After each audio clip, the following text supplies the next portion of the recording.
So we're talking about DetraPel, which is really special because it uses nanotechnology, right? It's using this That's right. nanotechnology. And I think that most people, when they think of nanotechnology, it might as well be rocket science. It's not even the same stratosphere of something that we would ever even consider thinking about. How did you go from being a ninth grader taking English and math to developing a nanotechnology product for cloth protection? I don't understand how we got there. The summer that I was going into my 10th grade, my sophomore year program at the high school, I enrolled as a part-time undergraduate into the University of Pennsylvania. My school offered this program where if you had a certain GPA, which everyone in my school did, you could take part-time undergraduate classes like a real student and get credits at Penn. And so I did that. But before I got to those classes, I also reached out to the Singh Center for Nanotechnology, which was a brand new facility. They spent like hundreds of millions of dollars on it, building it at Penn, and it had completed in 2013, I believe, or 2012. And I reached out to the leading researcher, just cold emailed them, and met with her a few times, started reading her research, learning about all the research that was going on, and found myself a chemistry mentor. And that's how I kind of started the original, I guess, R&D for the product and the research. And so when I look back at it, I mean, I didn't know anything about chemistry. So when people talk about, this exact question of, this is nanotechnology, it sounds so foreign. I agree, it is foreign. I didn't know what it was. To some degree, I think I still don't even know what it is. I'm kidding, But what you did was you put yourself with the right people, right? Correct. So something you've said a couple times here, which is just really remarkable to me, David, and we haven't even talked about how you actually got in touch with Mark Cuban, which is pretty typical. You've consistently over the course of your life been able to reach out and connect with people that the average person would never be able to get with. On top of that, you're able to turn them into a mentor, which, I mean, I don't know if you recognize how rare of a skill that is, but that is just truly remarkable.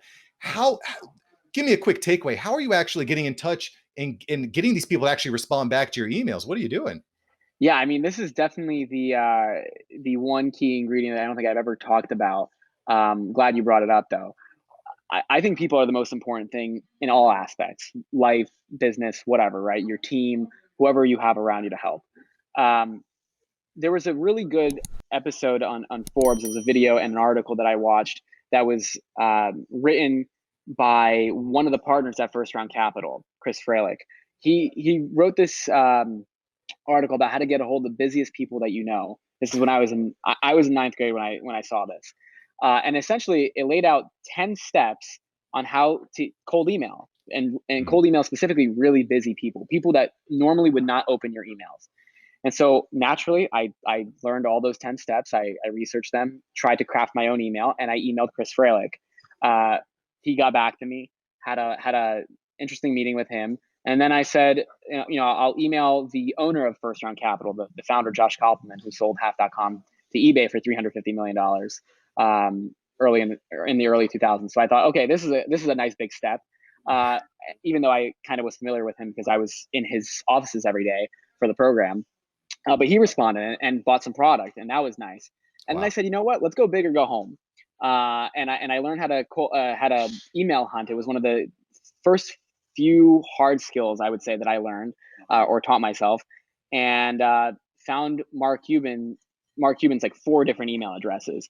Emailed all of them, same idea, same structure, and I got a response. And that was kind of the first step into me realizing how crucial and how critical it is to have people around you, and more importantly, people that you can learn from, and even more so, learn from their mistakes. And that was the number one thing that I was willing to do. I was willing to put away any pride, anything. I took free internships. I did 12 internships over my entire high school career, all for free. I never asked for a single dime.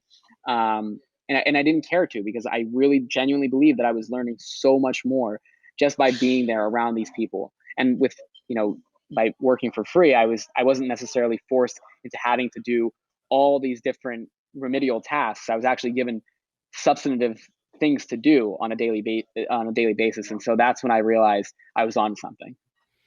Yeah, so really taking on that executive role, putting yourself as close to the top as possible, because it kind of rubs off on you, right? You get Exactly.